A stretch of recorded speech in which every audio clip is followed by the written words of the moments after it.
Hello दोस्तों, स्वागत है आपका आपके अपने परिवार कॉन्सेप्ट तड़का में। आज हम लोग इस वीडियो में क्लास 10th का ज्योग्राफी को लेके आए हैं और ज्योग्राफी का चैप्टर 4 को हम लोग यहाँ पे पढ़ने वाले हैं। चैप्टर 4 है एग्रीकल्चर, और जैसा कि हम लोग जानते हैं कि हमारा जो देश है वो एक एग्रीकल्चरल कंट्री है। बहुत सारे लोग क्या हैं कि इस फील्ड से क्या होता है रिलेटेड वर्क को करते हैं, तो हम कह सकते हैं कि हमारा जो देश है वो क्या है कि एग्रीकल्चरल कंट्री है, कृषि प्रधान देश है। तो इस पॉइंट ऑफ व्यू से भी हमको क्या है ये चैप्टर बहुत ही ज़्यादा इम्पॉर्टेंट है। तो आइए शुरुआत करते हैं।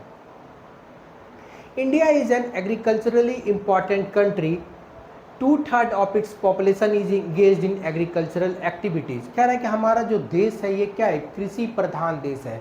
यहाँ के 2/3 लोग जो हैं, 2/3 ऑफ द पॉपुलेशन जो है वो क्या है, खुद को इंगेज किए हुए हैं एग्रीकल्चरल फील्ड, मतलब एग्रीकल्चर से रिलेटेड जितने भी काम होते हैं, है ना, जैसे अनाज को उगाना, खाद बेचना, है ना, ट्रैक्टर चलाना, तो ये सारा का सारा जो वर्क होता है वो किसके अंदर काउंट होता है, वो एग्रीकल्चरल एक्टिविटीज़ के अंडर ही क्या होता है, काउंट होता है। तो ऐसे सारे लोग जो क्या है इस तरह का काम करते हैं, है ना, तो वो कह सकते हैं कि वो क्या है, एग्रीकल्चरल एक्टिविटीज़ में खुद को इंगेज किए हुए हैं। आगे कहता है agriculture is a primary activity which produces most of the food that we consume. कह रहा है एग्रीकल्चर जो है वो क्या एक प्राइमरी एक्टिविटीज़ है जो हमको क्या करता है, भोजन उपलब्ध कराता है। हर वो चीज़ जो हम खाते हैं वो क्या होता है, एक एग्रीकल्चरल प्रोडक्ट्स होता है, उसको उगाना पड़ता है। अगर हम लोग पैकेट फूड्स का ही बात करें, अगर हम लोग जैसे बिस्किट्स खाते हैं, मैगी खाते हैं, तो ये क्या होता है कि ये गेहूं के आटे से बनता है ना, या तो मैदा से बनता है। तो ये गेहूं को क्या होता है, उगाना पड़ता है। एक बड़े फील्ड में क्या होता है, गेहूं का पैदावार होता है। तो क्या होता है, ये सारा का सारा क्या होता है, एग्रीकल्चरल एक्टिविटीज़ के अंदर ही आता है। आगे कह रहा है beside food grains it also produces raw material for the various industries. कह रहा है कि भोजन के अलावा बहुत सारे ऐसे इंडस्ट्रीज होते हैं जिसके लिए क्या करता है, ये रॉ मटेरियल का क्या करता है, पैदावार करता है ना, रॉ मटेरियल प्रोड्यूस करता है उनके लिए। जैसे अगर हम लोग बात करें जो टेक्सटाइल इंडस्ट्रीज है ना, उसके लिए क्या होता है, कॉटन। कॉटन क्या होता है, कॉटन का पौधा होता है, कॉटन का खेती होता है, तो उसके लिए क्या होता है, रॉ मटेरियल ये प्रोड्यूस करता है। अगर हम लोग पेपर मिल्स का बात करें तो वहाँ पर क्या होता है, पेपर जिस पे आप लिखते हैं वो क्या होता है, वुड पल्प से बनता है, और वुड हमको कहाँ से मिलता है, ये भी एग्रीकल्चरल प्रोडक्ट है ना। इस तरह से तमाम टी हो गया, कॉफ़ी हो गया, है ना, ऐसे तमाम ऐसे प्रोडक्ट्स हैं जो क्या होता है, एग्रीकल्चरल प्रोडक्ट्स हैं in the form of raw material, जिसको यूज किया जाता है इंडस्ट्रीज में। चलिए आगे अगर हम लोग बात करें टाइप्स ऑफ फार्मिंग। अब कह रहा है कि फार्मिंग कितने प्रकार के होते हैं ना, फार्मिंग कितने प्रकार के होते हैं। अब देखिए पहले के ज़माने में जो फार्मिंग होता था वहाँ पे बेसिक टूल्स का इस्तेमाल होता था, है ना। वहाँ पे लोग क्या करते थे, कुदाली का यूज करते थे, हल का यूज करते थे, है ना, बैल का इस्तेमाल किया था। लेकिन अब धीरे धीरे समय बदल रहा है, तो लोग क्या कर रहे हैं, एग्रीकल्चर में भी टेक्नोलॉजी का ज़्यादा से ज़्यादा इस्तेमाल कर रहे हैं। तो इसी के बारे में हम लोग यहाँ पे पढ़ने वाले हैं। आइए देखते हैं। कह रहा है agriculture is an age old economic activity in our country. Over these years cultivation method have change significantly depending upon the characteristic of the physical, environmental, technological know how and socio cultural practices. अब आगे कह रहा है कि इन पहले देखिए क्या है, एग्रीकल्चर जो है क्या है कि मूलभूत शुरुआत था। इंसान क्या हुआ कि पहले फसल को उगाना शुरू किए, है ना, क्रॉप्स को वो क्या किए, फील्ड में उगाना शुरू किए। तो ये क्या है, बहुत ज़्यादा क्या है, प्राइमरी एक्टिविटीज़ है। फिर समय के साथ धीरे धीरे क्या हुआ, इसमें कुछ चेंजेस होते चला गया, है ना। फिजिकली इन्वायरमेंट, मतलब इन्वायरमेंट कुछ चेंज कर रहा है, उसके अकॉर्डिंग क्या हो रहा है कि इंसान कुछ टेक्नोलॉजी का यूज कर रहे हैं प्रोडक्शन को बढ़ाने के लिए। तो इन तमाम जो है यहाँ पर क्या होता है, टेक्नोलॉजी धीरे धीरे इन्वॉल्व होते चला जा रहा है।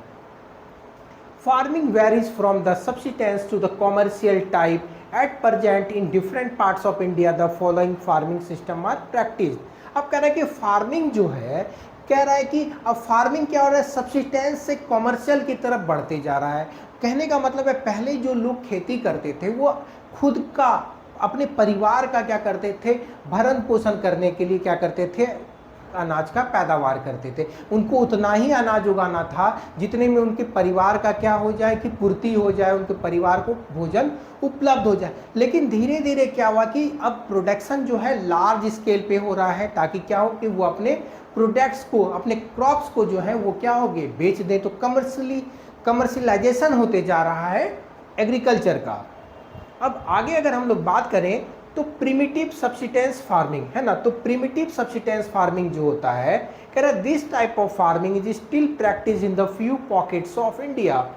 कह रहा है कि अगर हम लोग प्राइमिटिव सब्सिस्टेंस फार्मिंग का बात करें तो आज भी भारत के कुछ हिस्सों में क्या होता है, इस तरह का खेती किया जाता है ना, इस तरह का खेती किया जाता है। कह रहा है primitive subsistence agriculture is practised on A small patches land with the help of primitive tools like the hoe, dowel and the digging sticks and the family community labor।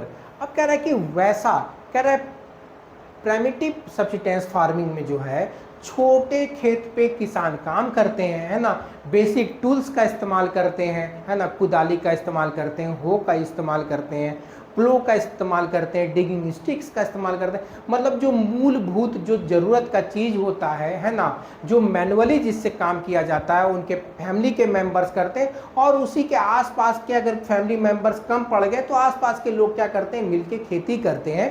तो इस तरह का फार्मिंग जो होता है वो क्या कहलाता है, primitive subsistence farming. This type of farming depends upon monsoon. कह रहा है इस तरह का जो फार्मिंग होता है, इस तरह का जो लोग खेती करते हैं वो ज़्यादातर किस पे निर्भर करते हैं, वो ज़्यादातर मानसून पे निर्भर करते हैं। जो मानसून का बारिश पे निर्भर वाला जो खेती होता है उसी को हम लोग क्या कहते हैं, प्रिमिटिव सब्सिस्टेंस फार्मिंग। कह रहा है this type of farming depends upon monsoon, natural fertility of the soil and suitability of the other environmental condition to the crops grown. अब देखिए पूरी तरह से क्या होता है, हमारे नेचर पे ये खेती निर्भर करता है, मौसम कैसा रहेगा, है ना, बारिश कैसी होगी, मिट्टी वहाँ का कैसा है ना। तो कोई भी बाहर से फर्टिलाइजर्स या कोई भी इक्विपमेंट्स का यूज यहाँ पर नहीं किया जाता है, ना तो सिंचाई के लिए किया जाता है, ना तो कोई क्या होता है फर्टिलाइजर्स का इस्तेमाल किया जाता है ना। चलिए आगे अगर हम लोग बात करें, it is A slash and the burn agriculture. कह रहा है कि ये बहुत इंपॉर्टेंट टर्म है, स्लैश एंड बर्न। देखिए इसमें क्या होता है कि पहले के लोग क्या होते थे, घुमंतू लोग हुआ करते थे, है ना, वो एक जगह टिक के नहीं रहते थे। तो वैसे कंडीशन में क्या करते थे, जब ये लोग क्या करते थे कहीं पे, जब ये लोग सीख लिए क्रॉप्स को उगाना, तो ये लोग क्या करते थे, जंगल को साफ करके वहाँ उसको जलाते थे, है ना, जंगल को साफ करके वहाँ पर क्या करते थे, सारे कटे हुए पेड़ को जलाते थे और उनके राख को क्या करते थे, मिट्टी में मिला देते थे, जिससे क्या होता है सॉइल का फर्टिलिटी बढ़ जाता था, है ना। और वहाँ पर जो कुछ दिन तक वो खेती करते थे, फिर वो क्या करते थे, किसी दूसरे जगह पे चले जाते थे, वहाँ के जंगल को साफ करते थे और इसी तरीका को क्या करते थे, लगातार अपनाते थे। तो इसी को हम लोग क्या कहते हैं, स्लैश एंड बर्न एग्रीकल्चर। यही दिया हुआ है, farmers clean a patch of land and produce cereals and other food crops to sustain their family. कह रहा है कि किसान जो है वो जमीन का एक टुकड़ा को साफ करते थे, है ना, और क्या करते थे, वहाँ पर क्रॉप्स को उगाते थे अपने परिवार का भरण पोषण करने के लिए। कह रहा है when the soil fertility decreases the farmer shift and clear the fresh patch of land for cultivation. अब जब उनको ऐसा महसूस होने लगता था कि जिस जंगल को वो साफ किए हैं, है ना, खेती करने के लिए, वहाँ पे धीरे धीरे क्या होता, फर्टिलिटी मतलब उपजा कम होने लगा है, तो वो क्या करते थे, फिर कहीं दूसरे जगह पे बढ़ते थे, वहाँ के जंगल को साफ करते थे और वहाँ पे खेती करना शुरू कर देते थे। This type of shifting allows the nature to replenish the fertility of the soil. कह रहा है कि ये जो तरीका था, ये तरीका जो है वो नेचुरली सॉइल को फर्टिलिटी गेन करने में मदद करता था। मतलब क्या होता था कि फिर जब दूसरे जगह मूव कर जाते थे, फिर से नेचुरली क्या होता था, मिट्टी में जो न्यूट्रिएंट्स हैं वो मिट्टी क्या को मिलता था 2-4 साल छोड़ने के बाद, और वो नेचुरली फिर से क्या होता था, फर्टाइल हो जाता था। लेकिन धीरे धीरे क्या हुआ, पॉपुलेशन बढ़ते चला गया, आपको इस तरह का क्या हुआ, जंगल नहीं मिलने लगा। तो ये जो टाइप ऑफ क्या है कि कल्टीवेशन है, ये क्या होगा, इसमें गिरावट आने लगी। आज भी क्या नॉर्थ ईस्ट के स्टेट्स में जहाँ पे बहुत ज़्यादा जंगल पाया जाता है, वहाँ पे इसको प्रैक्टिस में लाया जाता है। चलिए, और देश के अगर हम लोग दूसरे देश का बात करें तो वहाँ पर भी ये प्रोसेस जो है अपनाया जाता है, उसके बारे में हम लोग यहाँ पे देखेंगे। Through the natural process land productivity in this type of agriculture is low as the farmer does not use the fertilizers or the modern inputs. It is known different names in the different parts of the country. कह रहा है कि ये natural type का agriculture था जिसमें किसान जो है किसी भी तरह का आर्टिफिशियल फर्टिलाइजर्स का इस्तेमाल नहीं करते थे, ना तो कोई टेक्नोलॉजी का इस्तेमाल करते थे, मतलब बेसिक जो इक्विपमेंट्स था उसी के साथ क्या होता था कि वो लोग खेती बाड़ी करते थे। अब कह रहा है कि देश के अलग अलग हिस्सा में इस तरह का जो स्लैश एंड बर्न एग्रीकल्चर है इसको अलग अलग नाम से पुकारा जाता है, तो उसके बारे में भी हम लोग यहाँ पे देखेंगे। कह रहा है it is A jhuming in the north eastern states. चलिए अगर हम लोग नॉर्थ ईस्टर्न स्टेट्स का बात करें, नॉर्थ ईस्टर्न स्टेट्स का बात करें, असम, मेघालय, मिजोरम, नागालैंड, पमोलू, मणिपुर, डिपा in Bastar district of Chhattisgarh and Andaman and Nicobar islands. कह रहा है कि अलग अलग नॉर्थ ईस्टर्न स्टेट्स में, असम में, मेघालय में, मिजोरम में, नागालैंड में इसको क्या कहा जाता है, झूमिंग बोला जाता है ना। उसी तरह पामालू बोला जाता है मणिपुर में, दीपा बस्तर डिस्ट्रिक्ट में छत्तीसगढ़ के, और अंडमान और निकोबार आइलैंड्स में अलग अलग नाम। देखिए टाइप्स ऑफ फार्मिंग एक ही है, जंगल को साफ करके खेती किया जा रहा है, लेकिन अलग अलग हिस्सों में क्या होता है इसको अलग अलग नाम से पुकारा जाता है, तरीका एक ही है। चलिए अगर हम लोग बात करें झूमिंग का, the slash and the burn agriculture is known as the मिपला इन मैक्सिको। अब क्या होता है इसको मिपला बोला जाता है ना, मिल्पा बोला जाता है, इसको मिल्पा बोला जाता है मैक्सिको में, सेंट्रल अमेरिका में, कॉनुको बोला जाता है वेनेजुला में, रोका बोला जाता है इसको ब्राज़ील में, मैसोल बोला जाता है इसको सेंट्रल अफ्रीका में, और लदांग बोला जाता है इंडोनेशिया में, रे बोला जाता है वियतनाम में। अब यहाँ पे देख सकते हैं कि ना सिर्फ भारत में और भी तमाम देश हैं जहाँ पर क्या होता है स्लैश एंड बर्न एग्रीकल्चर को प्रैक्टिस में लाया जाता है और उसको अलग अलग नाम से पुकारा भी जाता है। कह रहा है in India this primitive form of cultivation is called Bewar और द दाहिया इन मध्य प्रदेश, पोडो और पेंडा इन आंध्र प्रदेश, पामा डाबी और कोमान और ब्रिंगा इन उड़ीसा, कुमारी इन वेस्टर्न घाट्स, वेलर और वेल्ट्री इन साउथ ईस्टर्न राजस्थान, खील इन हिमालयन बेल्ट, कुरवा इन झारखंड एंड झूमिंग इन नॉर्थ ईस्टर्न स्टेट्स। अब देखिए भारत में भी ये जो कल्टीवेशन है कितना अलग अलग नाम से बुला जाता है। अगर हम लोग मध्य प्रदेश का बात करें तो वहाँ पर क्या किस नाम से बुलाया जाता है, बेवर, वहाँ पर किस नाम से बुलाया जाता है, बेवर और दैया। अगर हम लोग आंध्र प्रदेश का बात करें तो वहाँ पर इसको पोडू और पेंडा बुलाया जाता है। अगर हम लोग उड़ीसा का बात करें तो वहाँ पे पामा डाबी या तो कोमान या तो ब्रिंगा, तीन नाम से बुलाया जाता है। अगर हम लोग वेस्टर्न घाट्स का बात करें तो वहाँ पे वेलेर या तो वेल्ट्री बोला जाता है। अगर हम साउथ ईस्टर्न राजस्थान का बात करें तो वहाँ पे क्या होता है, खील बुलाया जाता है हिमालयन बेल्ट में, कुरवा बुलाया जाता है झारखंड में, झूमिंग बुलाया जाता है नॉर्थ ईस्टर्न रीजन में। मतलब तमाम देश के अलग अलग हिस्सा में जहाँ पे भी ये प्रैक्टिस किया जाता है वहाँ पे इसको हम लोग अलग अलग नाम से बुलाते हैं, इस स्लैश एंड बर्न कल्टीवेशन को। चलिए आगे देखते हैं। अब यहाँ पे एक इन शॉर्ट एक स्टोरी दिया हुआ है। Rinjha lived with her family in a small village at the outskirt of the Diphu in Assam. She enjoys watching her family members clearing, slashing and burning the patch of land for cultivation. अब कह रहे हैं कि रिंझा जो है वो अपने परिवार के साथ कहाँ रहती है, एक गांव में रहती है।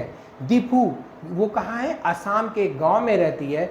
और वो क्या करती है, अपने परिवार के सदस्य को देखती है कि वो लोग क्या करते हैं, जंगल को साफ करते हैं, उसको जलाते हैं, है ना, और लैंड को क्या करते हैं, कल्टीवेशन के लिए, अनाज उगाने के लिए क्या करते हैं, तैयार करते हैं। She often helps them in irrigating the field with water running through the bamboo canal nearby spring. अब वो अक्सर क्या करती है, अपने परिवार के सदस्य को मदद करती है। अब देखिए वहाँ पर क्या होता है, असम में पाइप्स का इस्तेमाल नहीं किया जाता है, वहाँ पर इजीली क्या होता है, बैम्बू बहुत ज़्यादा, जो बांस आप कहते हैं वो इजीली अवेलेबल हो जाता है। तो बांस को क्या किया जाता है, दो पीसेस में बीच से क्या किया जाता है, दो टुकड़ों में बांट दिया जाता है, फाड़ दिया जाता है किसको, बांस को, और क्या होता है उसको पाइप्स के रूप में क्या किया जाता है, इस्तेमाल किया जाता है। तो वो क्या करती है, अपने परिवार के सदस्य को मदद करती है इस तरह से बांस से सिंचाई करने में।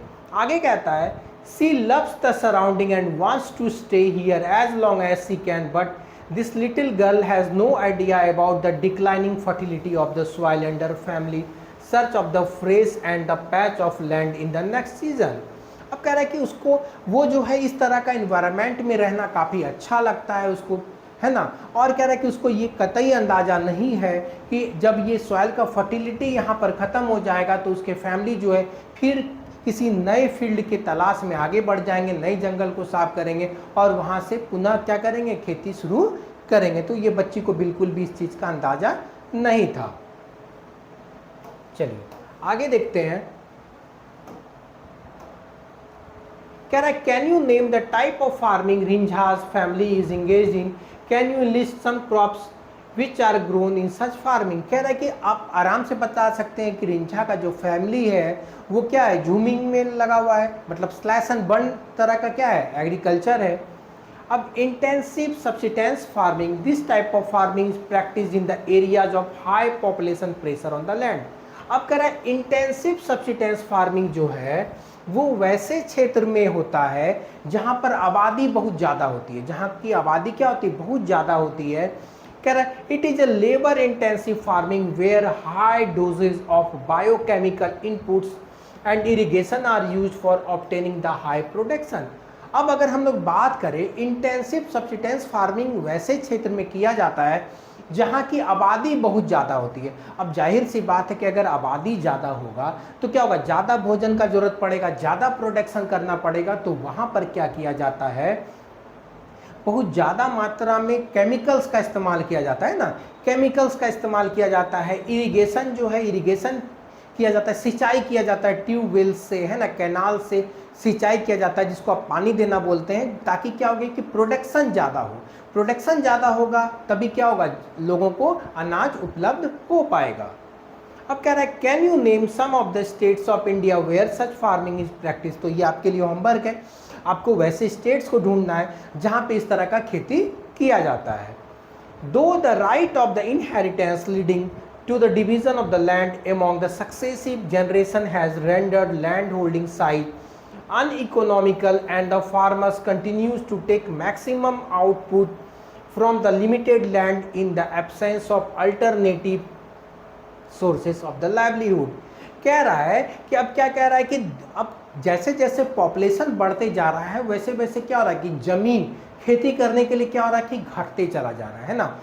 अब पहले क्या होता कि एक फार्मर था, है ना, उसके 2 सन थे, वो क्या कर रहा है, एक बड़ा फील्ड था, मानिए कि उसके पास जो है 1 बीघा का खेत था। अब वो क्या है 2 बेटों में बांट दिया, है ना। तो अब क्या हुआ कि अब 10-10 कट्ठा का उसका प्लॉट हो गया। अब फिर क्या हुआ कि उस दोनों बेटा को 2-2 है। तो इस तरह से क्या हो रहा है कि जनरेशन बाय जनरेशन क्या हो रहा है कि वो खेत क्या हो जाएगा, छोटा हो जाएगा, तो उस पर लोड ज़्यादा हो जाएगा। मतलब क्या होगा कि आप कम एरिया में ही आपको ज़्यादा प्रोडक्शन करना है, ताकि क्या हो जाए कि सरप्लस अपने फैमिली को फीड करने के लिए जो है वो क्या हो गया कि प्रोडक्ट्स क्या होता है, क्रॉप्स जो है वो क्या हो गया प्रोड्यूस हो सके। और लोगों के पास क्या है, कोई विकल्प भी नहीं है खेती करने के लिए, कोई अल्टरनेटिव नहीं है, तो उनको हार के क्या है कि इस तरह का खेती करना पड़ता है। तो इस तरह की खेती में क्या होता है कि फील्ड्स पे, है ना, खेत पे बहुत ज़्यादा लोड हो जाता है ज़्यादा से ज़्यादा प्रोडक्शन करने के लिए। तो वहाँ पर क्या होता है कि अच्छे सीड्स, HYB सीड्स का इस्तेमाल होता है, फर्टिलाइजर्स का इस्तेमाल होता है, अच्छे से इरिगेशन फैसिलिटीज़ अवेलेबल होता है, ताकि क्या होगा कम फील्ड्स में ही ज़्यादा प्रोडक्शन हो सके। आगे हम लोग देखते हैं कॉमर्शियल फार्मिंग। अब जैसे कि नाम से ही पता चलता है, कॉमर्शियल फार्मिंग का मतलब क्या होता है कि वैसा पैदावार, वैसा खेती जो क्या हो कि बेचने के लिए किया जाए, है ना, बेच के पैसा कमाने के लिए किया जाए, उसी को हम लोग क्या कहते हैं, कॉमर्शियल फार्मिंग कहते हैं। तो आइए देखते हैं। कह रहा the main characteristic of this farming is the use of high doses of modern inputs, HYB seeds, chemical fertilizers, insecticides and pesticides in order to obtain the high productivity। अब कह रहा है कि इस तरह का जो खेती होता है इसका मेन उद्देश्य जो होता है वो ज़्यादा से ज़्यादा प्रोडक्शन करने का है। ज़्यादा से ज़्यादा क्या है कि प्रोडक्शन करने का है। वहाँ पर क्या होता है कि केमिकल फर्टिलाइजर्स का इस्तेमाल होता है, HYB सीड्स का इस्तेमाल होता है, कीटनाशक का इस्तेमाल होता है, पेस्टिसाइड्स का इस्तेमाल होता है, ताकि क्या किसी भी प्रकार से प्रोडक्टिविटी से कोई क्या हो जाए, कंप्रोमाइज़ नहीं हो, ज़्यादा से ज़्यादा क्या हो कि पैदावार हो, उसके लिए किसान को जो करना पड़ता है वो सब करने के लिए क्या होता है, वो तैयार होते हैं। The degree of commercialization of agriculture varies from one region to another. For example, rice is a commercial crop for Haryana and Punjab, but Odisha it is a subsistence crop. अब आगे कह रहा है कि ये क्या हो रहा है कि कॉमर्शियल क्रॉप्स जो होता है ये किसी जगह क्या होता है, किसी के लिए क्या होता है ये सब्सिस्टेंस क्रॉप हो जाता है और कहीं के लिए क्या होता है कॉमर्शियल हो जाता है। कहने का मतलब क्या होता है, जैसे अगर हम लोग चावल का बात करें तो पंजाब और हरियाणा में जो चावल उगाया जाता है वहाँ के लोग क्या होता है कि चावल खाना पसंद नहीं करते हैं, लेकिन वो लोग जो चावल उगाते हैं तो क्या करते हैं वो चावल को बेच देते हैं, वो चावल को क्या करते हैं बेच देते हैं। तो उनके लिए चावल क्या हो गया, कॉमर्शियल क्रॉप्स हो गया, उनके लिए चावल क्या हो गया, कॉमर्शियल क्रॉप्स हो गया। अगर हम उसी चावल का बात अगर हम अपने बंगाल में बात करें, उड़ीसा में बात करें, है ना, तो यहाँ के लोग क्या करते हैं चावल को ही ज़्यादा खाते हैं। तो चावल को जब वो ज़्यादा खाने में प्रयोग करते हैं तो यहाँ पर चावल जो है वो क्या हो जाएगा, सब्सिस्टेंस क्रॉप हो जाएगा, मतलब वो खुद का पूर्ति करने के लिए इसका पैदावार करते हैं, है ना। मतलब जिस चीज़ का आप उपयोग नहीं करते हैं आप उसको बेचने के पर्पज से उगा रहे हैं, तो वैसे क्रॉप्स को हम लोग क्या कहते हैं, कॉमर्शियल क्रॉप्स कहते हैं। और वैसा क्रॉप्स जिसको आप अपने खुद के उपयोग के लिए करना चाह रहे हैं तो वैसे क्रॉप्स को हम लोग क्या कहते हैं, सब्सिस्टेंस क्रॉप्स कहते हैं। चलिए आगे देखते हैं।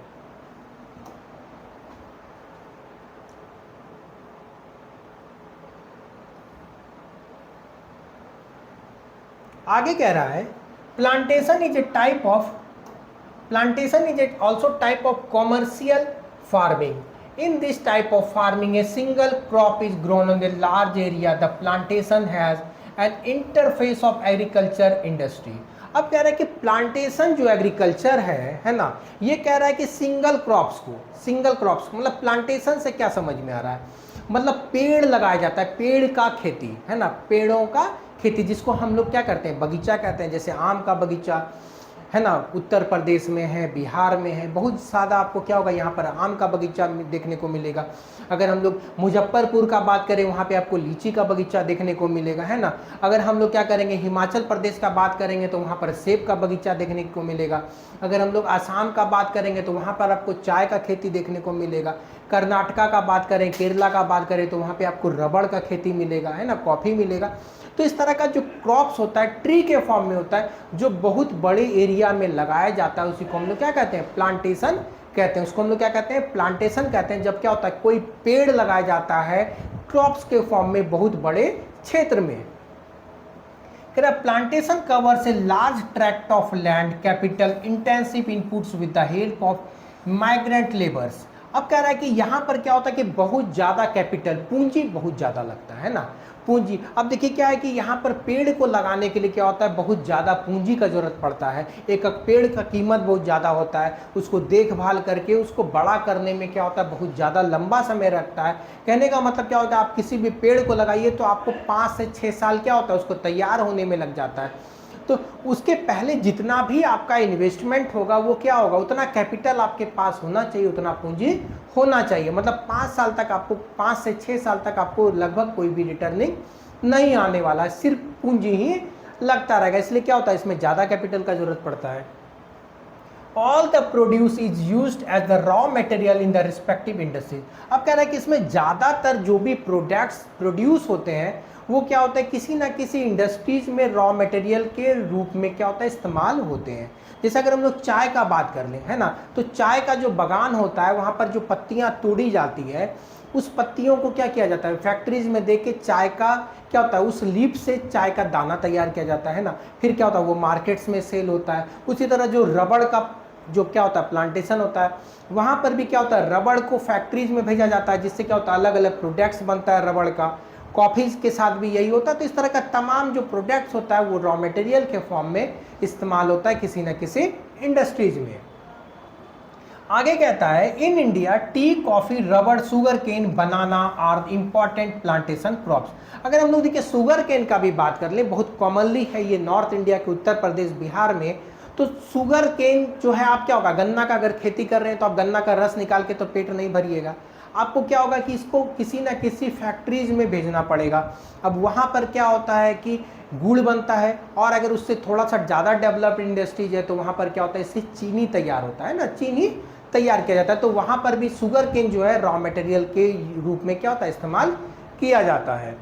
कह रहा tea in Assam, North Bengal, coffee in Karnataka are some of the important plantation crops grown in these states. अगर हम लोग चाय का बात कर लें तो चाय जो है आसाम में, कुछ नॉर्थ बंगाल में, कॉफ़ी जो है वो क्या होता है कर्नाटका में, ये कुछ इंपॉर्टेंट प्लांटेशन क्रॉप्स है।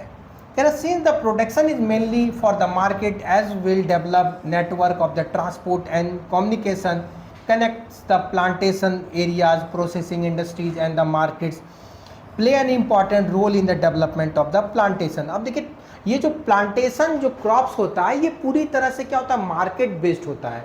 मतलब ये जो प्रोडक्ट्स होता है ये रॉ मटेरियल के रूप में क्या होता है, किसी ना किसी इंडस्ट्रीज के द्वारा क्या होता है, इस्तेमाल में लाया जाता है। दूसरी बात क्या होता है कि ये जो आपका क्रॉप्स का जहाँ पे प्रोडक्शन हो रहा है वहाँ से क्या होता है, इंडस्ट्रीज तक का क्या होता है, ट्रांसपोर्टेशन अच्छा होना चाहिए, क्योंकि इसका जो बेसिक चीज़ है वो क्या है, ये प्रोडक्ट्स क्या होगा कि इंडस्ट्रीज तक पहुँचेगा, फिर इंडस्ट्रीज से क्या होगा, फाइनल प्रोडक्ट बनेगा और मार्केट तक पहुँचेगा। तो ट्रांसपोर्टेशन फैसिलिटीज़ भी बहुत ज़्यादा ज़रूरी होता है इस तरह के प्रोडक्शन में। मतलब प्लांटेशन जो क्रॉप्स होता है इसके लिए क्या होता है, सारा नेटवर्क क्या होना चाहिए, तैयार होना चाहिए, मार्केट होना चाहिए, लोग होने चाहिए उस प्रोडक्ट को खरीदने के लिए, इंडस्ट्रीज होना चाहिए, और वहाँ तक पहुँचाने के लिए क्या होना चाहिए, वहाँ पे ट्रांसपोर्टेशन भी होना चाहिए। चलिए आगे देखते हैं। तो यहाँ पे देख सकते हैं कि बनाना का प्लांटेशन है जो साउदर्न पार्ट ऑफ इंडिया में किया जाता है ना। बैम्बू प्लांटेशन है, ये नॉर्थ ईस्ट में किया जाता है। जो बैम्बू से बनने वाले अलग अलग प्रोडक्ट्स हैं ना, तो वो सारे के सारे क्या होता है कि जहाँ पे बैम्बू को as a form of plant crops में उगाया जाता है, वहाँ से ये बैम्बूज को लाया जाता है। अब चलिए क्रॉपिंग पैटर्न, अब हम लोग देखेंगे यहाँ पे क्रॉपिंग पैटर्न को। You have studied the physical diversities and the plurality of the cultures in India. These are also reflected in the agricultural practices and the cropping pattern in the country. Various types of food and the fiber crops, vegetables, fruit, spices and condiments constitute some of the important crops grown in country. अब कह रहे हैं कि अलग अलग cropping pattern का इस्तेमाल करते हैं। मतलब जो भारत में जो खेती होती है यहाँ पर क्या होता है, अलग अलग तरह का क्रॉपिंग पैटर्न्स का इस्तेमाल किया जाता है क्रॉप्स को उगाने के लिए। तो बेसिकली जो है 3 टाइप्स का यहाँ पर क्या होता है, क्रॉपिंग पैटर्न्स का इस्तेमाल किया जाता है। वो तीनों कौन है, रबी है, खरीफ है और जायद है। तो इसके बारे में हम लोग डिटेल में यहाँ पर देखेंगे। कह रहे हैं रबी क्रॉप्स जो होते हैं, रबी क्रॉप्स का मतलब क्या होता है, एक ऐसा पर्टिकुलर सीजन, साल का एक ऐसा पर्टिकुलर सीजन जहां पर क्या होता है कुछ खास टाइप के क्रॉप्स को उगाया जाता है, उसी को हम लोग क्या कहते हैं, पैटर्न। और इस पैटर्न के आधारित पे हम लोग 3 पैटर्न मतलब 3 सीजन्स को 3 टाइप्स में बांट दिए हैं, रबी, खरीफ और जायद, है ना। तो रबी क्रॉप्स जो है वो क्या होता है, विंटर सीजन में होते हैं। मतलब रबी अगर कोई क्रॉप्स है तो वो विंटर सीजन में होंगे। मतलब अक्टूबर से जो है ये दिसंबर तक में बोया जाता है, अक्टूबर से दिसंबर तक में क्या किया जाता है, इनको बोया जाता है। और हार्वेस्टिंग का अगर बात करें, कटनी का जो बात करें, तो ये अप्रैल से लेकर जून तक में क्या होता है, यहाँ पर हार्वेस्टिंग होता है। मतलब रबी क्रॉप्स जो है ये ठंडा में होने वाले क्रॉप्स होते हैं, है ना। और इसको क्या किया जाता है, अक्टूबर से दिसंबर तक में लगाया जाता है और अप्रैल से जून तक में क्या होता है, इसकी कटाई हो जाती है। कह रहा है some of the important rabi crops are wheat, barley, peas, gram and mustard. अब कह रहा है कि कुछ अगर हम लोग क्रॉप्स का बात करें, कुछ हम लोग रबी क्रॉप्स का बात करें, तो जैसे गेहूं हो गया, बार्ली हो गया, मटर हो गया, चना हो गया, है ना।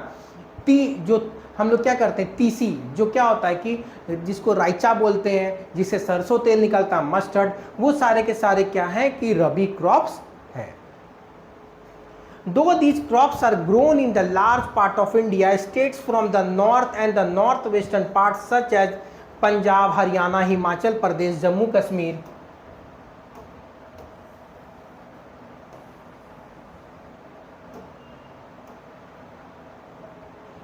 Uttarakhand, Uttar Pradesh are important for the production of the wheat and the other rabi crops. अब कह रहे हैं कि भारत के बहुत सारे राज्य में जो है रबी क्रॉप्स के फसल उगाए जाते हैं।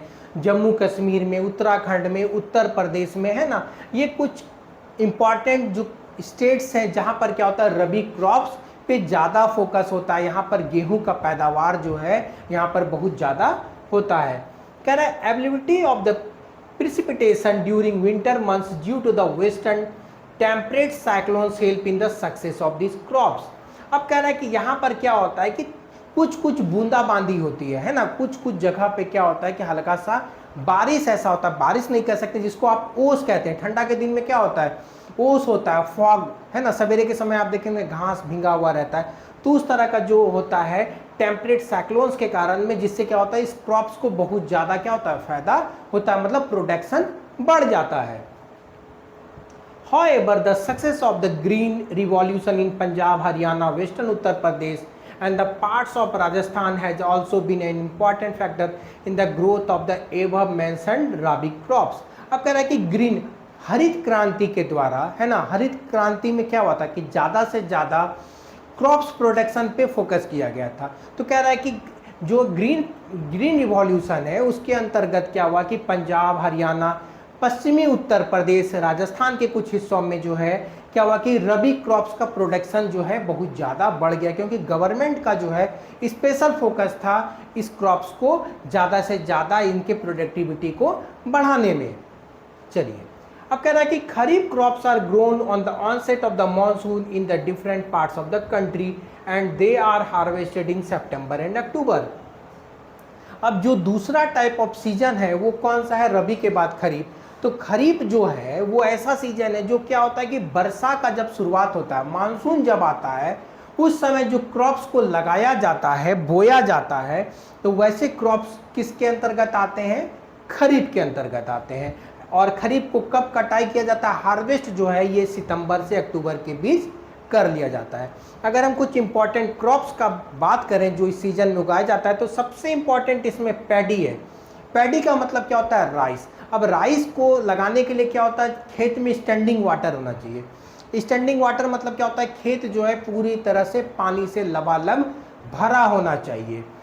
मेज हो गया, मकई हो गया, ज्वार हो गया, बाजरा हो गया, तूर या अरहर जो दाल आप खाते हैं, पल्स, मूंग हो गया, उड़द दाल हो गया, कॉटन हो गया, जूट हो गया, ग्राउंड नट हो गया, सोयाबीन हो गया, ये सारे के सारे जो क्रॉप्स हैं ये खरीफ क्रॉप्स हैं। और खरीफ क्रॉप्स हम लोग जानते हैं कि ये क्या होता है, मानसून के आने के बाद ही होता है, मतलब इसमें पानी का ज़्यादा रिक्वायरमेंट होता है, इसलिए जो ये है मानसून के समय इनको लगाया जाता है, बोया जाता है।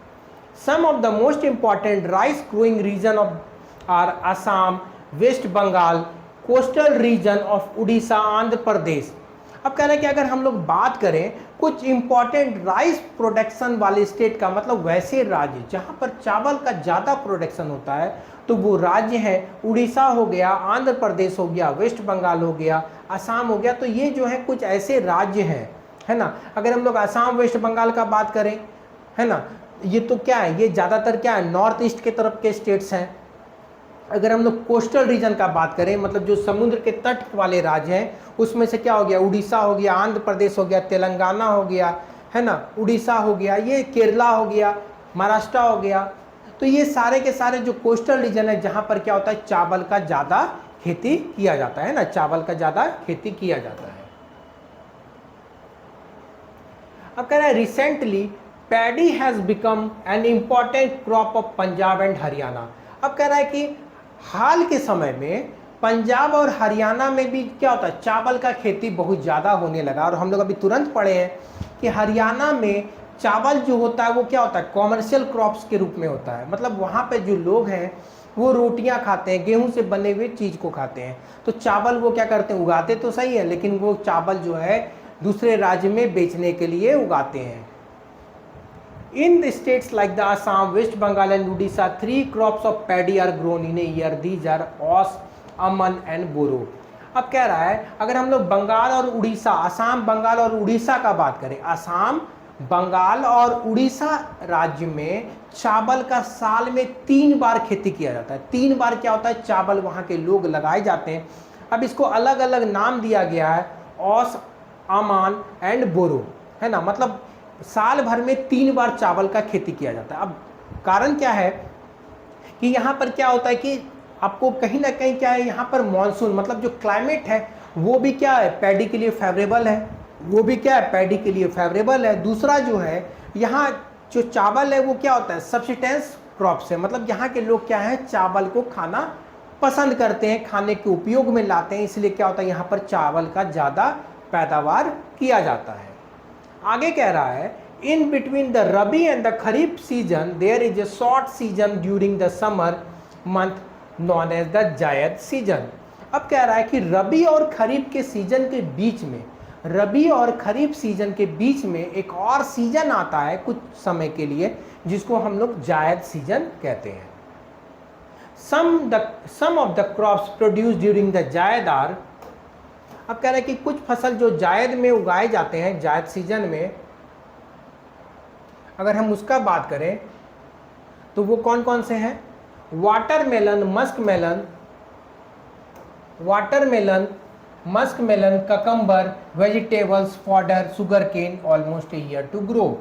अब कह रहे हैं कि ज़्यादातर वैसे क्रॉप्स, अब देखिए गर्मी और ठंडा के बीच का जो अप्रैल मई वाला, जो अप्रैल से मतलब मई से जून वाला, जुलाई वाला जो मौसम रहता है, उसमें क्या होता है, जायद जिनका फसल पहले तैयार हो जाता है ना, अप्रैल में ही कटनी हो गया और अब वो सितंबर अक्टूबर में लग रहा है, तो जो 2-3 महीना का जो समय होता है, वहाँ पर बहुत सारे जगह में क्या होता है, जायद सीजन आते हैं, मतलब जायद क्रॉप्स को लगाया जाता है। और इसमें ज़्यादातर वैसे क्रॉप्स लगाए जाते हैं जो क्या होते हैं, वेजिटेबल्स होते हैं। जैसे हम लोग वाटरमेलन का बात करें, मस्कमेलन हो गया, ककम्बर हो गया, वेजिटेबल्स हो गया, और कुछ फॉडर क्रॉप्स क्या होते हैं, वैसे क्रॉप्स जो क्या होता है, पशु को खिलाने के लिए, कैटल्स को खिलाने के लिए उपयोग किया जाते हैं, वैसे क्रॉप्स को हम लोग क्या कहते हैं, फॉडर क्रॉप्स। अब कहीं कहीं पे क्या होता है, गन्ना भी उगाया जाता है ना, गन्ना भी उगाया जाता है सालों भर।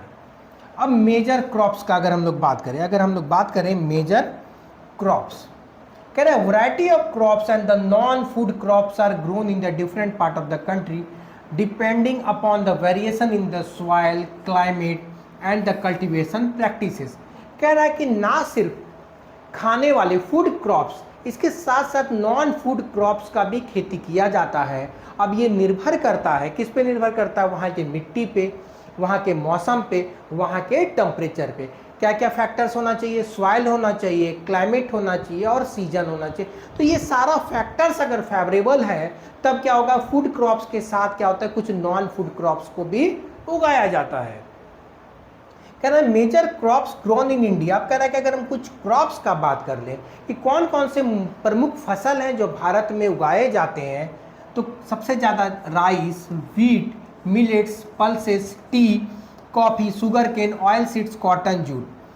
कह रहा है कि चावल, गेहूँ, मिलेट्स, पल्सेस, है ना, टी, कॉफ़ी हो गया, शुगर केन हो गया, ऑयल सीड्स हो गया, कॉटन हो गया, जूट हो गया, इतने सारे फसल जो हैं ये उगाए जाते हैं। अब इसमें आप देख सकते हैं जो क्या हो गया, कॉटन और जूट जो है ये क्या है, नॉन फूड क्रॉप्स है। आप कॉटन को खाएंगे नहीं, जूट को खाएंगे नहीं, तो ये सारे के सारे क्या हो गए, ये दोनों नॉन फूड क्रॉप्स हो गए। ये आपका कॉमर्शियल क्रॉप हो गया, ये भी आपका कॉमर्शियल क्रॉप हो गया, ये भी कॉमर्शियल क्रॉप हो गया, टी भी कॉमर्शियल क्रॉप हो गया, है ना। तो क्या हो गया, कुछ फूड क्रॉप्स, कुछ कॉमर्शियल क्रॉप्स हो गया, है ना, जिसको कैश क्रॉप्स भी कहते हैं। फिर क्या हो गया, कुछ आपका नॉन फूड क्रॉप्स भी हो गया। चलिए अब हम लोग एक एक करके इन क्रॉप्स को देखते हैं। शुरुआत करते हैं राइस के साथ। कह रहा है rice it is the staple food crop of the majority of the people in India. कह रहा है कि चावल जो है भारत के बहुत बड़े आबादी का क्या है कि स्टेपल फूड है, प्रमुख भोजन है ना। प्रमुख भोजन जो है भारत के बहुत सारे हिस्सों में जो है, मैक्सिमम जो एरिया है भारत का, वहाँ पर जो चावल है वो क्या है, यहाँ का स्टेपल फूड है, मुख्य भोजन है, मुख्य आहार है। Our country is the second largest producer of rice in the world after China. कह रहा है चाइना के बाद भारत जो है पूरे विश्व में दूसरा सबसे बड़ा उत्पादक है, किसका, चावल का। मतलब हमारा जो देश है वो चाइना के बाद सबसे बड़ा प्रोड्यूसर है राइस का। और ये क्या है, खरीफ क्रॉप है। राइस कैसा क्रॉप है, खरीफ क्रॉप है, जिसमें बहुत ज़्यादा टेम्परेचर का ज़रूरत पड़ता है, 25 डिग्री से ज़्यादा, 25 डिग्री सेल्सियस से जो ज़्यादा है यहाँ पर क्या होता है, टेम्परेचर का ज़रूरत पड़ता है। और क्या होता है, ह्यूमिडिटी, नमी बहुत ज़्यादा। अब ये पैडी क्रॉप्स है, हम लोग डिस्कस किए कि ये कैसा क्रॉप्स है, पैडी क्रॉप्स है। और पैडी क्रॉप्स में क्या होता है, स्टैंडिंग वाटर का जरूरत पड़ता है, स्टैंडिंग वाटर। समझ सकते हैं कि इसमें कितना ज़्यादा पानी का आवश्यकता पड़ता होगा। और एनुअल रेनफॉल जो है वो क्या होना चाहिए, 100 सेंटीमीटर से ज़्यादा होना चाहिए, मतलब 100 सेंटीमीटर से सालाना ज़्यादा बारिश होना चाहिए। इन the areas less rainfall it grows with the help of irrigation. अब कहीं पर अगर कम बारिश होती है तो वहाँ पर भी इसको किया जा सकता है, लेकिन वहाँ पर आपको इरिगेशन फैसिलिटी जो है वो क्या होना चाहिए, उपलब्ध होना चाहिए। मतलब सिंचाई का व्यवस्था, पानी देने का व्यवस्था अच्छे से उपलब्ध होगा, तब बिना मानसून का भी, बिना वर्षा का भी इसको किया जा सकता है। तो आप देख सकते हैं कि राइस कल्टीवेशन कुछ इस तरह का दिखता है ना। और राइस जब रेडी हो जाता है कटने के पहले तो कुछ इस तरह का क्या होता है, ये जो ग्रेन्स है ये क्या होता है, पक जाते हैं, है ना।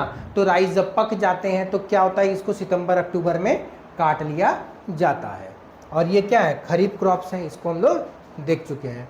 चलिए अगर हम लोग मैप के माध्यम से यहाँ पर देखें, है ना, तो मैप के माध्यम से देखें मेजर एरियाज, जो डार्क ग्रीन वाला जो आपको एरियाज दिख रहा है, जो डार्क ग्रीन वाला एरियाज दिख रहा है, मतलब जो अगर हम लोग यहाँ पर देखें, ये बिहार हो गया, है ना।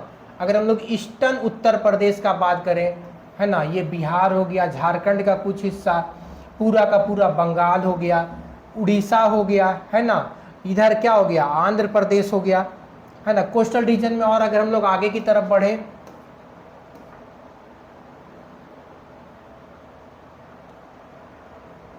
तो यहाँ पे क्या हो गया, कोस्टल रीजन में भी अगर हम लोग यहाँ पर देखेंगे तो क्या कि ये जो तमिलनाडु वाला क्षेत्र है, ये है ना, तमिलनाडु, आंध्र प्रदेश, तेलंगाना, ये सारे के सारे ये क्या है, कुछ केरला के रीजन में है, कुछ कर्नाटका का रीजन आ गया।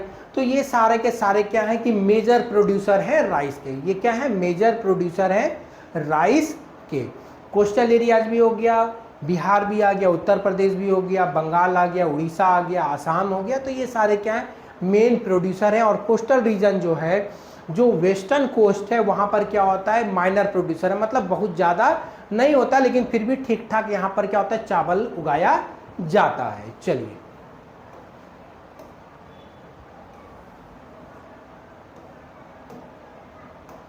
अब आगे कह रहा है, rice is grown in the plains of the north and the north eastern India, coastal areas and the deltaic regions. अब कह रहा है कि चावल जो है प्रमुखता से कहाँ उगाया जाता है, नॉर्थ हिस्सा में।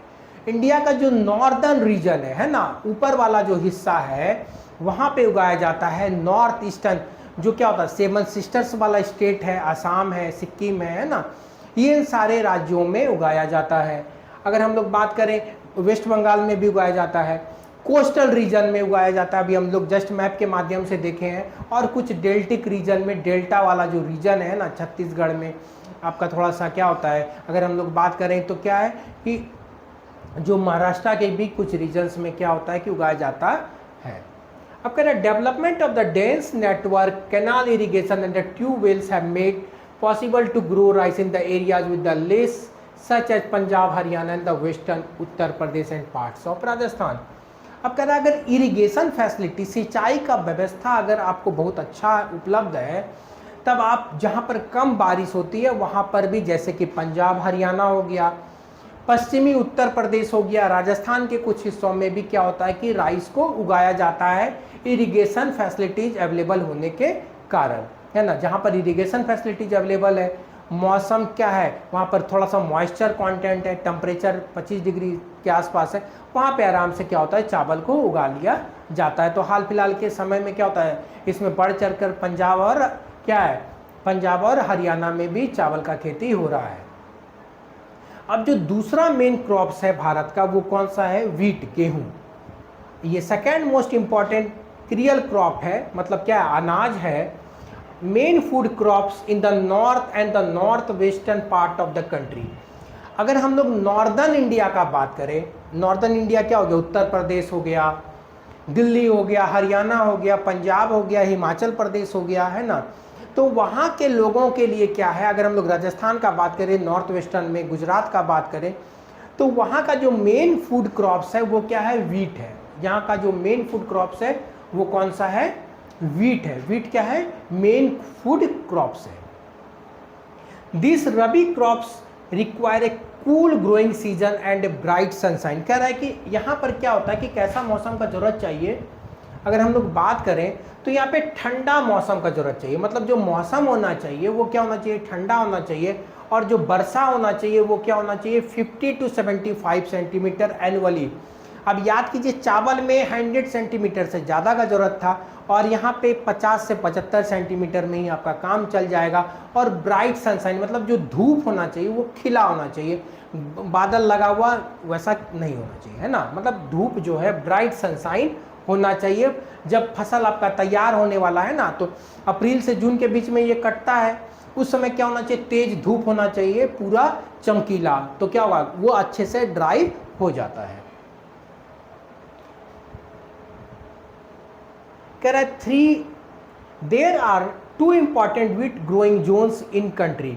अगर हम लोग बात करें तो मेनली जो है 2 मेन रीजन्स है जहां पर क्या होता है, वीट का प्रोडक्शन होता है। तो वो कौन कौन से रीजन्स है, Ganga Sutlej plains in the north west. अगर हम लोग गंगा सतलज का बात करें तो गंगा सतलज वाला जो रीजन्स है वहाँ पर क्या होता है कि बहुत ज़्यादा क्या होता है कि उगाया जाता है। अगर हम लोग गंगा यहाँ पर देख लेते हैं मैप के माध्यम से, अगर हम लोग मैप में देखें, है ना, तो मैप के माध्यम से हम लोग यहाँ पे समझते हैं। चलिए, अब यहाँ पर क्या होता है कि सतलज नदी बहती है ना, सतलज हो गया, है ना, रवि हो गया, सतलज हो गया, फिर क्या हो गया, ऊपर चेनाब हो गया, झेलम हो गया, फिर चेनाब हो गया, है ना, सबसे ऊपर इंदस। तो ये वाला जो रीजन है ना, ये क्या कहलाता है, north western region. North western region, ये वाला जो रीजन है ये क्या है, नॉर्थ वेस्टर्न। अब इसमें कौन कौन से स्टेट्स आ गए हम लोग यहाँ पर देख सकते हैं, है ना। यहाँ पर क्या हो गया, यहाँ पर अगर हम लोग बात करें तो ये क्या हो गया, उत्तराखंड आ गया, उत्तर प्रदेश ये आ गया, है ना। यहाँ पर क्या हो गया, मध्य प्रदेश आ गया। यहाँ पर क्या है कि मध्य प्रदेश आप देख सकते हैं। कुछ हिस्सा जो है आपको क्या हो जाएगा, मध्य प्रदेश का आ जाएगा। कुछ हिस्सा जो है यहाँ पर गुजरात का तो नहीं आ रहा है, छत्तीसगढ़ का हो जाएगा, है ना। इधर कुछ हिस्सा राजस्थान का हो जाएगा, पंजाब हो गया, हरियाणा हो गया, है ना, हिमाचल प्रदेश हो गया। तो इन सारे रीजन्स में जो है क्या होता है कि वीट को उगाया जाता है। अगर हम लोग इधर ईस्ट की तरफ बढ़ेंगे तो यहाँ पर बहुत ज़्यादा प्रोडक्शन तो नहीं बोल सकते होता है, लेकिन ईस्टर्न उत्तर प्रदेश, बिहार में भी क्या होता है कि यहाँ पर क्या होता है, वीट को उगाया जाता है, गेहूं का खेती होता है ना। अगर हम लोग बात करें तो माइनर जो प्रोडक्शन होता है ये क्या होता है, कुछ गुजरात के हिस्सा में भी हो जाता है, कुछ महाराष्ट्र के भी हिस्सा में हो जाता है। यहाँ पर माइनर प्रोडक्शन, मतलब मेजर जो प्रोडक्शन होता है वो क्या होता है कि नॉर्थ के हिस्सा में ही होता है। पंजाब हो गया, हरियाणा हो गया, वेस्टर्न उत्तर प्रदेश हो गया, उत्तराखंड हो गया, है ना, मध्य प्रदेश हो गया। तो इन सारे रीजन्स में जो है बहुत ज़्यादा मात्रा में क्या होता है कि गेहूं का पैदावार होता है, गेहूं का जो है खेती यहाँ पर किया जाता है।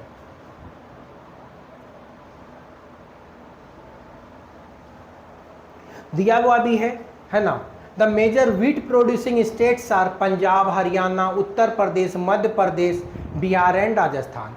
तो मेन जो प्रोड्यूसर जो अगर स्टेट्स का बात करें तो पंजाब हो गया, हरियाणा हो गया, उत्तर प्रदेश हो गया, मध्य प्रदेश हो गया, और बिहार और राजस्थान भी जो है वो यहाँ पर भी क्या होता है कि वीट का प्रोडक्शन होता है। तो कुछ इस तरह से जो है जब गेहूं का फसल आपको है इस तरह से हरा भरा खेत आपको दिखेगा।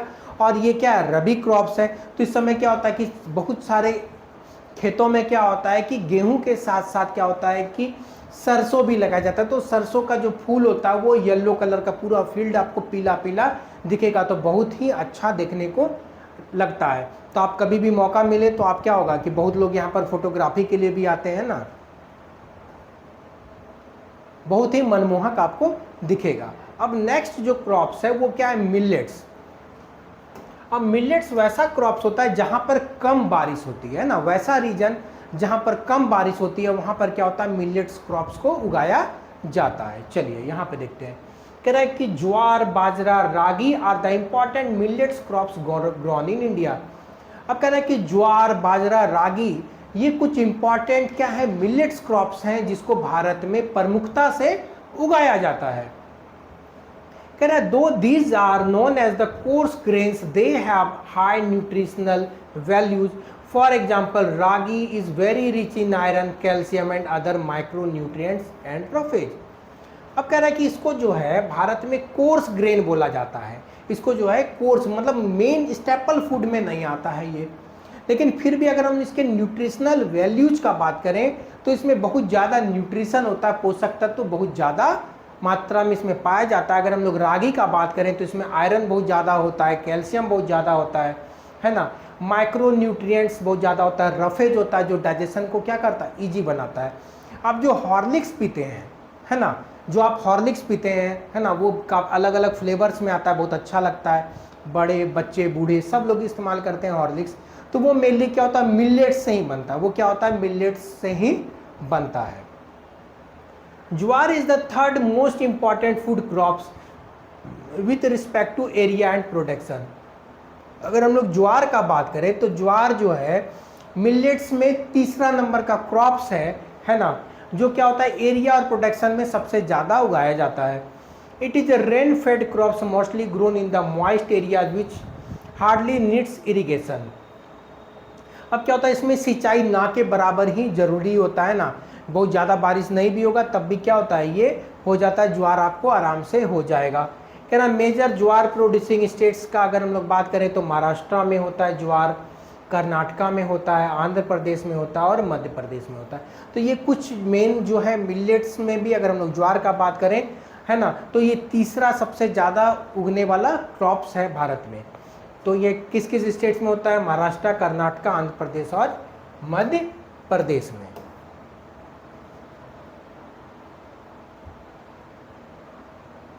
तो कुछ इस तरह का क्या होता है कि यहाँ पर आपको, अब अगर हम लोग बात करें बाजरा का,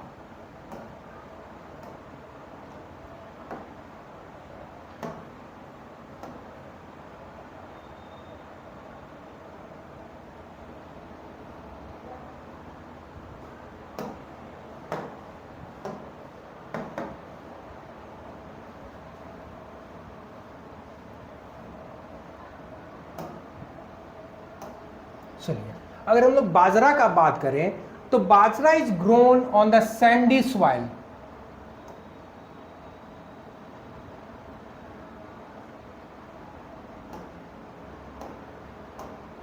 बाजरा जो है वो क्या होता है, बलुआही मिट्टी में होता है, मतलब वैसा मिट्टी जिसमें क्या होता है बालू का ज़्यादा कंटेंट्स है, मतलब सैंडी सॉइल होता है, बलुआही मिट्टी जिसको हम लोग बोलते हैं, वहाँ पर क्या होता है कि बाजरा होता है। अब वो किस स्टेट्स में होंगे, ऑब्वियसली हम लोग जानते हैं कि सबसे ज़्यादा जो सैंडी सॉइल होता है वो राजस्थान में पाया जाता है, कुछ उत्तर प्रदेश के हिस्सा में होता है, महाराष्ट्र में होता है, गुजरात में और हरियाणा में। मतलब जो बाजरा होता है वो मेनली राजस्थान का क्रॉप्स है, महाराष्ट्र में भी होता है, उत्तर प्रदेश के भी कुछ हिस्सों में होता है। अब कह रहा है ragi is a crop of the dry region. कह रहा है रागी जो है वो ड्राई सीजन का क्रॉप्स है, grows well on the red, black and sandy loamy and the shallow black soil. अब कह रहा है कि जो रागी है ये क्या होता है कि ड्राई सीजन का क्रॉप्स के साथ साथ क्या होता है, ये किस मिट्टी में होता है, रेड सॉइल में भी हो जाएगा, ब्लैक सॉइल में भी हो जाएगा, सैंडी सॉइल में भी हो जाएगा, और क्या होता है काली मिट्टी, ब्लैक सॉइल या तो रेगुर सॉइल भी कह सकते हैं, वहाँ पर भी ये जो है आराम से रागी हो जाता है। अगर हम लोग मेजर रागी प्रोडक्शन वाला स्टेट्स का बात करें तो कर्नाटका हो गया, तमिलनाडु, हिमाचल प्रदेश, उत्तराखंड, सिक्किम, झारखंड और अरुणाचल प्रदेश के स्टेट्स में जो है रागी का प्रोडक्शन होता है। चलिए आगे अगर हम लोग बात करें मेज, है ना, जो पॉपकॉर्न आप खाते हैं वो कहाँ से आता है, मेज से आता है, मकई से आता है ना, जिसको आप बेबी कॉर्न कहते हैं ना, बहुत महंगा। आप अगर मूवीज़ वूवीज़ देखने जाएंगे है ना, तो क्या होता है वहाँ पर आपको क्या होता है 100 रुपये का छोटा सा पैकेट दिया जाता है पॉपकॉर्न, बेबी कॉर्न। तो ये जो है बहुत ही सस्ता होता है, लेकिन क्या होता है कि जब आप किसी भी मल्टीप्लेक्स में जाएंगे तो वहाँ पर क्या होता है ये आपको बहुत ही ज़्यादा महंगा मिलता है, लेकिन आप इसको देख लीजिए कि ये कितना ईजिली अवेलेबल होता है, जिसको आप क्या होता है मकई बोलते हैं, भुट्टा बोलते हैं, आप जानते हैं ये कितना सस्ता होता है। अब मेज, it is the main crop used both the food and the fodder. अब कह रहा है कि ये मेन क्रॉप्स है। अब जो भुट्टा होता है उसको खाने के लिए भी इस्तेमाल किया जाता है, जो आप कुरकुरे खाते हैं, है ना, वो भी इसी से बनता है, मेज से बनता है ना। पॉपकॉर्न वो भी इसी से बनता है। और जो है इसका जो हरा वाला पार्ट है, मतलब आप क्रॉप्स को निकाल लीजिए तो वो चारा के रूप में भी इस्तेमाल किया जाता है, मतलब पशु को, कैटल्स को खिलाने के उपयोग में भी आता है। कह रहा है it is A kharif crop. ये कैसा क्रॉप्स है? खरीफ क्रॉप है। खरीफ जैसे ही नाम आ गया मतलब मानसून के समय ये होता है। टेम्परेचर कितना चाहिए? 21 से 27 डिग्री तक। Grows well in the old alluvial soil. अब ये जो पुराना क्या होता है, अलुवियल सॉइल होता है, उसमें क्या होता है, ये बहुत अच्छे से उगता है। अब अगर हम लोग स्टेट्स का बात करें तो बिहार जो है ये सबसे ज़्यादा उगाता है। और यहाँ पर क्या होता है, ये रबी सीजन में भी उग जाता है। मतलब बिहार राज्य में, है ना, बिहार में क्या होता है, ये रबी क्रॉप्स होता है। मतलब बिहार में ये ठंडा के दिन में भी क्या होता है, मेज को उगाया जाता है। इसलिए क्या होता है, बिहार जब आप आएंगे तो क्या होगा, आपको ठंडा के दिन में भी यहाँ पर क्या होगा, भुट्टा मिलेगा। स्टेशन के बाहर में क्या होता है, वहाँ पर कोयला में आराम से क्या होता है, भुट्टा को पकाया जाता है और नींबू मिर्चा के साथ आपको इजीली अवेलेबल मिल जाएगा। ट्रेन पर से भी आप अगर जा रहे हैं तो बिहार में आपको भुट्टा इजीली अवेलेबल मिल जाएगा। कह रहा है use of the modern inputs such as the HYB seeds, fertilisers and irrigation have contributed to the increasing production of maize. कह रहा है कि अब HYB सीड्स का इस्तेमाल करके, अच्छा सिंचाई का व्यवस्था करके, अच्छा फर्टिलाइजर्स का इस्तेमाल करके इसके प्रोडक्शन को बहुत ज़्यादा बढ़ा लिया गया। मतलब पहले प्रोडक्शन कम होता था, अब बहुत ज़्यादा प्रोडक्शन होता है। अगर हम लोग मेजर स्टेट्स का बात करें जहाँ पर क्या होता है, मेज बहुत ज़्यादा मात्रा में उगाया जाता है, तो वो कौन कौन से स्टेट हैं? कर्नाटका हो गया, मध्य प्रदेश हो गया, उत्तर प्रदेश हो गया, बिहार हो गया, आंध्र प्रदेश और तेलंगाना। तो कर्नाटका हो गया, मध्य प्रदेश, उत्तर प्रदेश, बिहार हो गया, तेलंगाना और आंध्र प्रदेश जो है कुछ इम्पॉर्टेंट स्टेट्स है जहाँ पर बहुत ज़्यादा जो है मकई को, मेज को उगाया जाता है। ये लीडिंग प्रोड्यूसर स्टेट्स हैं अगर हम लोग बात करें। चलिए अगर हम लोग आगे बात करें तो पल्सेस, दलहन। अब जो लोग वेजिटेरियन हैं उनके लिए सबसे रिचेस्ट सोर्स है पल्स। प्रोटीन का सबसे रिचेस्ट सोर्स है पल्स। इसलिए छोटे बच्चों को क्या कहा जाता है, दाल का पानी दिया जाता है ना। आप देखे होंगे कि घर में क्या होता है, छोटे बच्चों को दाल नहीं, वो जब दांत निकला नहीं रहता है तो उस समय दाल का पानी दिया जाता है। क्यों दिया जाता है? क्योंकि सबसे ज़्यादा ग्रोइंग चाइल्ड्स को प्रोटीन का जरूरत होता है। मतलब प्रोटीन क्या है ना, प्रोटीन किस चीज़ में मदद करता है, ग्रो करने में। तो बच्चा क्या होता है कि दाल तो खा नहीं सकता, इसलिए उसको दाल का पानी दिया जाता है ताकि क्या होगा, उसको प्रोटीन का पूर्ति हो सके। चलिए pulse, India is the largest producer as well as the consumer of pulses in the world. अब कह रहा है कि अगर हम लोग भारत का बात करें तो ना सिर्फ ये सबसे बड़ा उत्पादक है, मतलब दाल सबसे ज़्यादा भारत में पैदा हो रहा है और सबसे ज़्यादा उपयोग भी जो है वो कहाँ हो रहा है, भारत में ही दाल का उपयोग किया जा रहा है ना। सबसे ज़्यादा जो है दाल का अगर हम लोग बात करें तो दाल जो है सबसे ज़्यादा जो प्रोड्यूस होता है वो भी कहाँ होता है, भारत में ही होता है।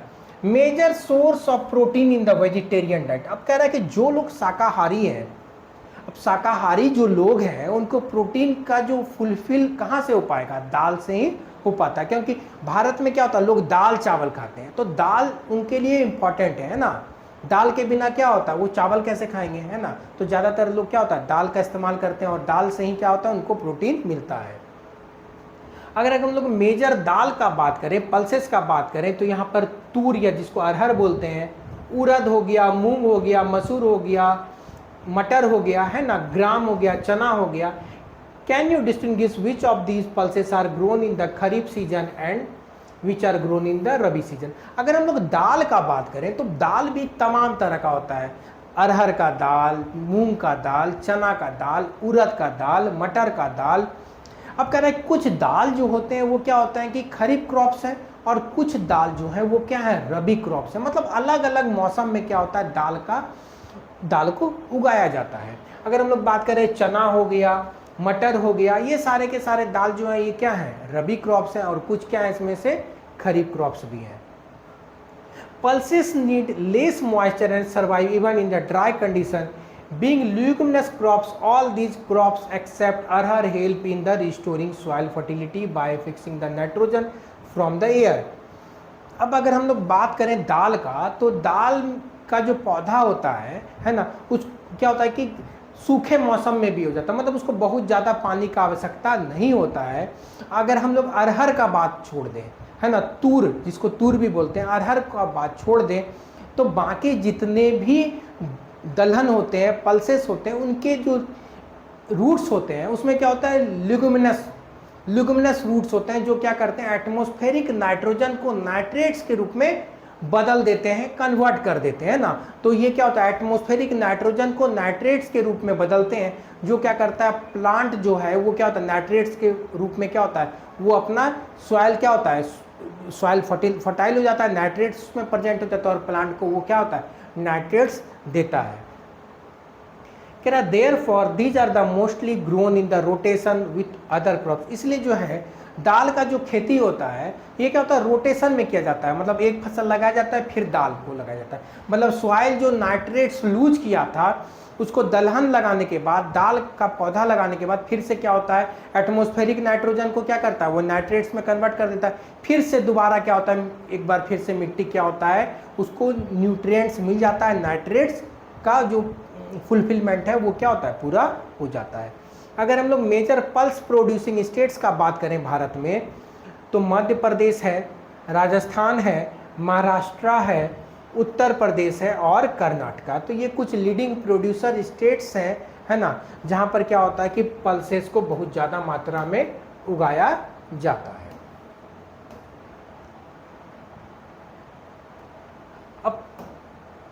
अब आगे अगर हम लोग बात करें food crops other than grains, अब कुछ और फूड क्रॉप्स का बात कर रहे हैं, लेकिन वो अनाज नहीं है। वो क्या है, अभी तक जो हम लोग देख रहे थे ये सारे के सारे क्या थे, अनाज थे। अब हम लोग वैसे क्रॉप्स को देखेंगे जो अनाज नहीं है। अब इसमें से सबसे पहला जो आता है वो क्या है, शुगर केन। वो कौन सा है, sugar cane. It is a tropical as well as the sub tropical crop. कह रहा है कि ये ट्रॉपिकल और सब ट्रॉपिकल क्रॉप्स भी है, ट्रॉपिकल भी है और सब ट्रॉपिकल क्रॉप्स भी है। It grows. अब फूड अदर देन ग्रेन्स जो है ये हम लोग क्या करेंगे, पार्ट 2 में देखेंगे, क्योंकि ये वीडियो जो है ये क्या है, काफ़ी लंबा हो गया है। अगर ये वीडियो आपको अच्छा लगा हो तो लाइक कर दीजिएगा, चैनल पे नए हैं तो सब्सक्राइब कर दीजिएगा और अपने दोस्तों के बीच शेयर कर दीजिएगा। जय हिंद।